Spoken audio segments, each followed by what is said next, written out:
right, Spencer, it's great to be able to have a second conversation with you. I had the opportunity to meet Spencer a couple of weeks ago with the introduction to what I'm currently doing with Neoito, which is Neo is the one. And he lives in a neighboring state over in Colorado. Could you tell the viewers a little bit about yourself, just a little bit of an introduction about who you are and what you do?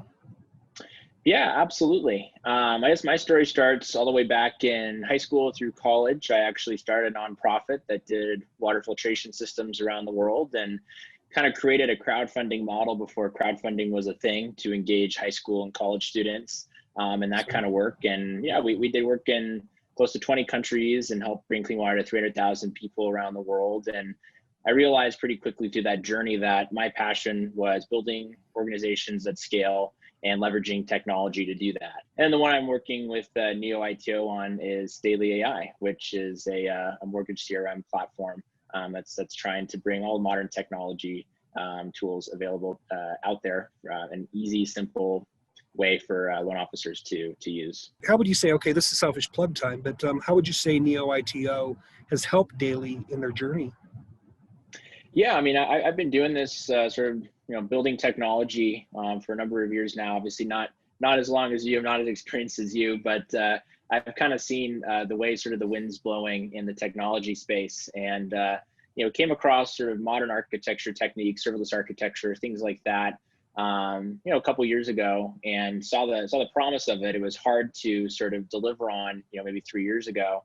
But one of the reasons why I was really attracted to working with Neoito is they work with all the modern tools, including serverless architecture, and they're one of the few companies that I looked into that was openly advertising it and saying this is what we do. And so I think that they approach software differently, and it's and for the better, because they're I guess they're doing it in a way that is modern, is more cost effective, is more scalable.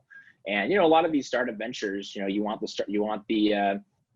software to be able to scale as you grow, because you can grow really quickly, and that's what serverless architecture allows you to do. And so I think that's what got me in the door with Neoito, and what's kept me in the door is they're just really good at what they do. So build good software and manage everything well, and it's been we've just gotten along great and see eye to eye on how to build software and how to do it well and build systems and scale, and it's been a great fit. We need to be ready to support you at Neoito in where you're bringing on these new changes and larger people, but at the same time, in a way that's not going to affect your cash flow. It's something where it can be a nice little curve up on both the innovation curve and the changes to the features and that type of thing, but also corresponding with additional volume and more clients coming on board.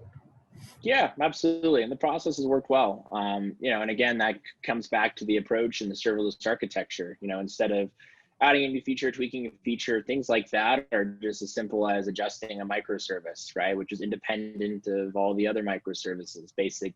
But whereas if you build traditional style of software, everything's kind of all clumped together, if you will, and it's just harder to be flexible. And so I think the team at Neoito is flexible in terms of how we build this stuff, and they, to your point, are able to prioritize really well and get the stuff done that we need to get done. So, do you have any thoughts in closing? I mean, you've got a couple of ventures going on right now. Is there a third thing that's kind of nuggling at the back of your head, or what do you have that you'd like to close this conversation with?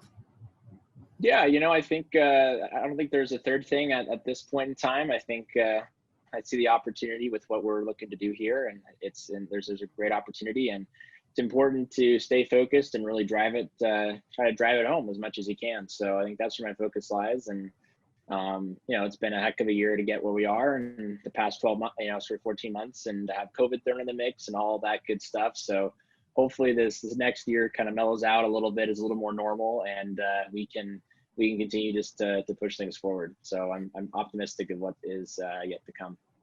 These are great problems to have. Hey, thank you for taking on this conversation this afternoon. I'm looking forward to working with you, Spencer, on a number of different things. And again, you either coming over to Utah or me coming over to Colorado, being able to make sure that that's a reality sometime in the future. Absolutely. As well. Appreciate your time. Absolutely.